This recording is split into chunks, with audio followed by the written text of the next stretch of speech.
Guys, welcome back. Today we're going to be talking about this bike. This is a 2016 Honda Africa Twin 1000. The Africa Twin has got some serious heritage going back to of course, the very famous Paris-Dakar. And that's really what got me into motorcycles. I love the Africa Twin and I love the old one with the two round headlights. Now, this new revamped Africa Twin looks a whole lot different. The front, it doesn't have the iconic round headlights and of course a whole lot more plastic. The old one, it's got those nice headlights that don't fade ever. The previous owner was a little deceiving with this. He didn't mention several of the problems that it has, but when it comes to fairings, this is the majority of the damage. And I was looking at these fairings online. They're very expensive. So my goal, I think I'm gonna pull this out and fix it myself. You know, it's like mostly intact. I think the previous owner crashed this off-road. I think that's the only thing that would describe this sort of damage. Because, you know, there's nothing really down here. Obviously, it was a right-hand fall. And I believe the damage was before the crash bars. So it's missing the logo there. It's got some rash over here. This part here, this inner plastic is broken over there. And it's missing some bolts. So it does need some work. But it's just this side. So this doesn't have a front fairing. It does have a right fairing. But it's incredibly expensive to buy these fairings. You're talking about $600 for that. And I was thinking maybe I should get vinyl and wrap it. But, you know, I think maybe I'll just get some silver and paint it. I'll see if that looks good. If it doesn't, then I'll go to my other step. It's got a big 21-inch front wheel. The old one had the same sort of thing. Dual disc rotors up front. This also has an incredibly bright yellow fog light. This thing is very effective at night. And of course, I did ride it on the first day and night. First ride I've done, I did about 850 miles or 900 miles on it. This is a twin cylinder. That's the biggest letdown, of course, of the Africa Twin because it's still a twin. But if you know the old one was a V-twin, a proper V-twin. This one sounds cool, but nothing is the same. It's the V-twin of the old one, which is so much better, so much cooler to listen to. And look at this, this big crash bar really protects all of this. The DCT, this is the DCT components, sticks out a little bit more, makes this bike a little bit wider than it should be. And I think for me, having a manual transmission Africa Twin would have been better. I would prefer that, but it's not that big of a deal. Going back here, you have like nice foot pegs. You also have outrider, brake lever there. You have this that looks kind of crappy. I'm not sure if that's stock. You have a cover for the master cylinder, which is like a little CRF thing. I hate it when people do that. They go two balls out with like, oh, windshield, it's got to have CRF1000 on it, the Africa Twin 1000. I just get like something that covers it. You don't need to do all of that. Now, here's a thing that people talk highly of are these Zega Pro Touratech. I don't like these at all. Just the way these open, it's so overly engineered and complex.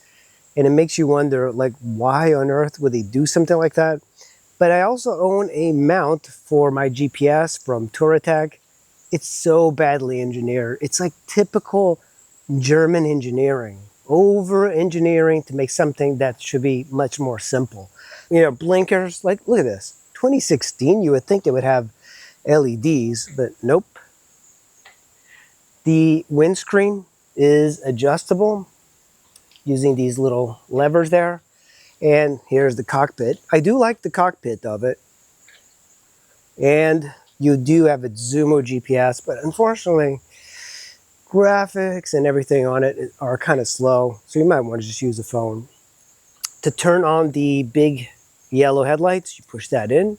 convenient. They left you like little slots here for extra buttons. I appreciate that. And here's something that's really unique. Hopefully you can see it. You have a button here. You can turn off ABS for the rear wheel. Even the icons are well done. So you can turn off ABS, and then this is a gravel button. So you push that. I'm not really sure exactly what it does because it's some sort of weird traction control. But so let me just turn this on because this is well done, you know, well engineered. There's a lot of information, but it's not that cluttered. So I like the blinkers. You have your speedometer with your tach and your fuel, and then you have traction control. You have 3 modes for traction control: clock, neutral. Of course, this is going to be your gear that you're in. Of course, this is DCT, so it's automatic. You click on the select, and then you move the select button to go up, and then you can click select, and then you can do that, and you can see like average speed, average consumption 49. This thing really gets like 40 miles to the gallon. It's not great, but it is a 1000 cc bike. Let's look at these headlights. Only the left one. I wonder if that's a Africa Twin thing. You know, it's very Euro and very easy to read. I like how simple it is. Look at it. It shows CRF when you turn it off. The issue here, like the plastic's kind of coming off. It just needs a bolt, and this plastic needs to be replaced if you want it to be perfect. Also, by 2016, you would think that they would have keyless ignitions, but no. You have a keyed ignition. Okay, the controls might seem difficult because of the complexity. Previous owner put heated grips. I like that. This is, this is for the headlight. It's kind of like a dimmer. So this is not stock. And then here you have the pass button. So this is like the high beam. That's low beam. But if you want to pass, you just kind of push like that. You know, usually previously you would have like a little doggle here for a passing button. You know, you flash your headlights. That's all it is. This is your selector for the menu, set for the menu, horn, turn signal, and then here you have a minus, and on the other side you have a plus. That's your version of shifting if you want to use the more manual version of it. There is a way to turn off the DCT version. And no, this is not your clutch. This is your brakes. You have a parking brake because this is DCT, and that's how you set it. When you want to turn it off, you just kind of push it and it lets go. So I believe that just locks the rear wheel. Bash plate. So I wonder if the bash plate was removed. And this is one thing that I knew about. There's a little bit of a leak here in this gasket. It's not much. I haven't even seen any oil in my garage. So that's a plus, but it is leaking a little bit. Fuel filter right over there, easy to reach. Of course, this is a twin cylinder bike, and I believe that's a aftermarket horn as well. There's the spark plug, the oil fill, and then you have the oil dipstick there, which is very difficult to remove because of the crash protectors. You know, when you pull it out, very difficult. And then you have a little protector here, which I'm not really sure why they put that.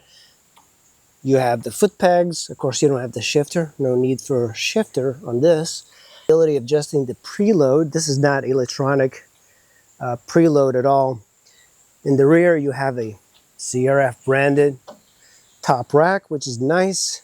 And then you have the dual exhaust, which seems kind of like overkill. The bike does sound good. It's just not like the V-twin, like the old school V-twin. And then you have a little box here that they put for tools. And of course, this is chain driven, easy to adjust. Brakes are still good. This is the ABS version as well. Cam tensioner, easy to reach. You know, a lot of these bikes are completely easy to work on. Not a lot of plastic on it. And this should have been a clue to the tweaking of the forks that I fixed. You know, I think they dropped it, so it was slightly bent. And yeah, like there's like a lot of loose plastic. I'm gonna have to really like dig into this and see what is happening. So they put the sticker on there. I hate that. Sometimes like people do that to hide things. So let me go ahead and start this bike so you guys can hear it. So this is your, I didn't go over this, your start, neutral, at D and S. You have a couple of drive modes. Drive is like the eco mode. It keeps the bike more tame. You also have a hazards button. And then A and M is like automatic or manual. You can turn it on and off if you just want to use the paddle shifters. And then to start it, make sure you have it in neutral. It's on. Push the start button.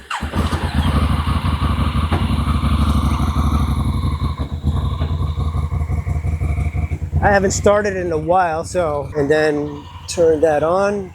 Look at that, you can see it up there. Yeah, those headlights are very effective at night. The position is actually very comfortable. I found this to be more comfortable than the Goldwing up to 200 miles. After that is quite torturous. But the seat, I think, is well done. It's kind of cut into, it's much more narrow than the Goldwing. So it kind of goes, it's more comfortable than the old Africa Twin. I don't know about it for the passenger, but for the rider, it's quite nice. Under the seat, quite a mess.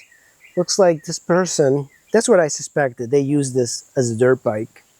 And that's why they let it drop, which actually I prefer it over, over the crashing off-road or on the road. This is better. It's softer. That is the CRF1000 Africa Twin. Of course, they're on to the 1100 now. It's a step up in technology from the old XRV 750, but the XRV 750 is still way cooler, I think. This would be perfect if it had the old school colors. I think I would like that a lot. Anyway, guys, just wanted to show you the Africa Twin. Hope you like it. I'll see you in the next video.